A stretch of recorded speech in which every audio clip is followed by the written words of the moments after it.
up, y'all? It's Taryn. Thanks for coming back to another episode of INTJ Talk, where we talk about all things INTJ and just what we deal with on a daily basis, being this personality type.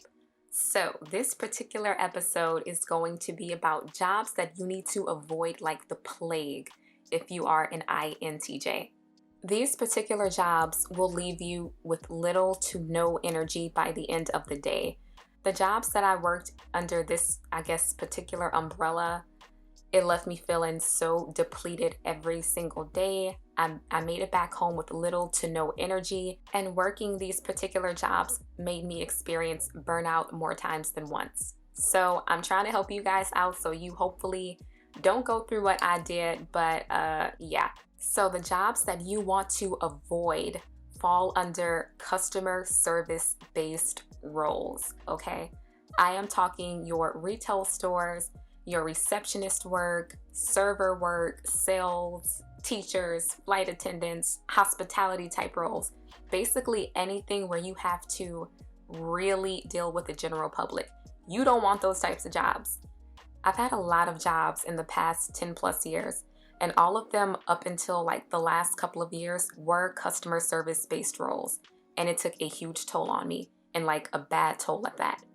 I've worked as a receptionist, I've worked as a hostess, a server, I've worked at a fast food restaurant when I was 16, I've worked in administration, and oh my goodness, guys, I can't even begin to explain just how much you need to not work at those jobs.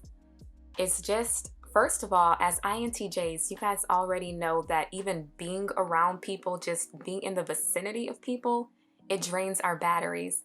So having to deal with customer service based roles every single day, at least 5 days out of the week for 8 hours, it was torture. It was absolute pure torture.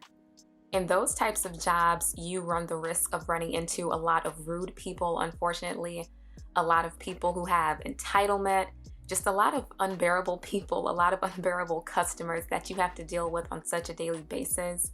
And another aspect that I hated about customer service-based roles were the work politics. Work politics is just something that is honestly really unavoidable, especially in those types of job roles. Another part that I really did not enjoy about customer service-based roles was the competition amongst coworkers. That part was honestly just really more annoying than anything. It gave me high school vibes.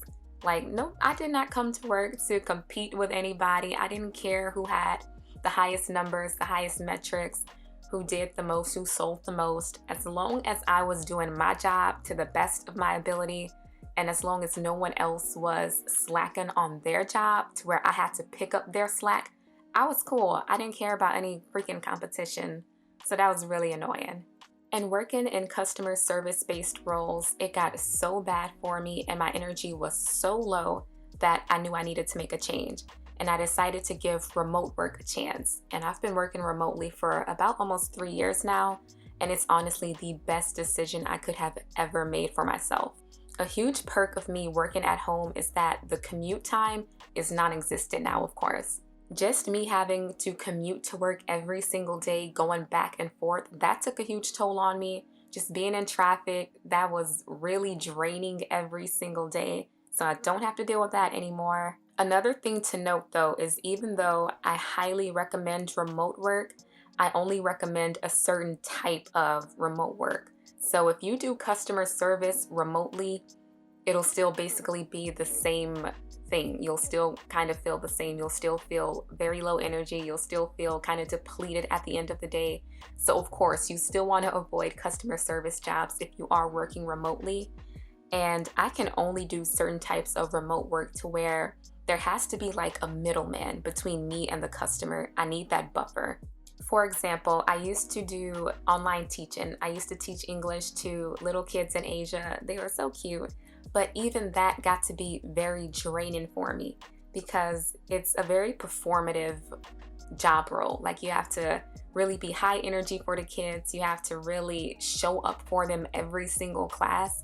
And even though it's definitely a better option to customer service, at the end of the day, it was still customer service, so I still got very drained from that. And I worked for them for about a year, so I got very drained even from that role. So finding a good remote job that is not customer service based is 100% crucial, because if not, you will basically be back at square one.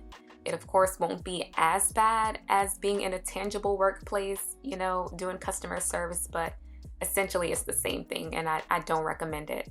So overall, I feel that even if I had a good customer service role, which by the way, I never did, it still wouldn't have worked out for me. I could have worked with the best people, could have worked at the best company, had the best customers, but just having to deal with so many people on a daily basis, I could not do it. It's way too many energies circulating in the air. It's too much going on. Um, so yeah, if you guys can relate, like this video, share it with whoever you think needs to see it, and check out the other INTJ talks in the playlist. And I will see y'all later. Thanks for watching.